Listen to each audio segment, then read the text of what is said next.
Allahu Akbar. আসসালামু আলাইকুম ওয়া রাহমাতুল্লাহি ওয়া বারাকাতুহু। আজ আমি যে কবিতাটি পরিবেশন করব সেটি এমন একটি কবিতা যা পৃথিবীর বুকে অতিক্রান্ত সেরা নারীদের উদযাপনকে উৎসর্গকৃত।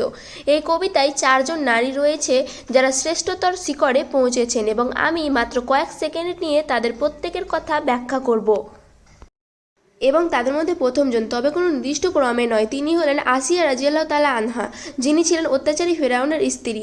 যারা তার গল্প জানেন তারা জানেন যে তিনি গোপনে ইসলাম গ্রহণ করেছিলেন যখন মুসা আলাইহিস সালাম আল্লাহর বার্তা নিয়ে এসেছিলেন। পরবর্তীতে তার স্বামী ফেরাউন একথা জানতে পারেন এবং তাকে নির্যাতন করতে শুরু করেন। তিনি তাকে বিশ্বাস ত্যাগ করতে বাধ্য করেছিলেন, কিন্তু আসিয়া রাদিয়াল্লাহু তাআলা আনহা দৃঢ়ভাবে আঁকড়ে ধরেছিলেন এবং নারী সহিতার মতো মৃত্যুকে বেছে নিয়েছেন। তিনি কখনোই বিশ্বাসকে ত্যাগ করেননি। এই মহান নারীদের মধ্যে দ্বিতীয়জন হলেন খাদিজা রাদিয়াল্লাহু তাআলা আনহা, যিনি নবী মুহাম্মদ সাল্লাল্লাহু আলাইহি ওয়াসাল্লামের স্ত্রী। তিনি সেই নারী যিনি নবীকে সামর্থ্য ও সাহস দিয়েছিলেন যখন তার ওপর ওহী নাজিল হয়েছিল। তৃতীয়জন হলেন মারিয়ম রাদিয়াল্লাহু তাআলা আনহা, যিনি ঈসা আলাইহিস সালামের মা।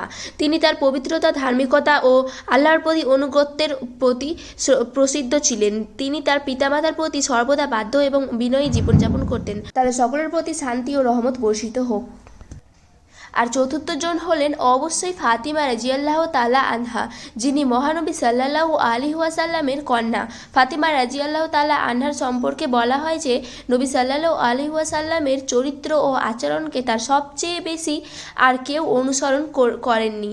তাদের সকলের প্রতি শান্তি ও বরকত বর্ষিত হোক।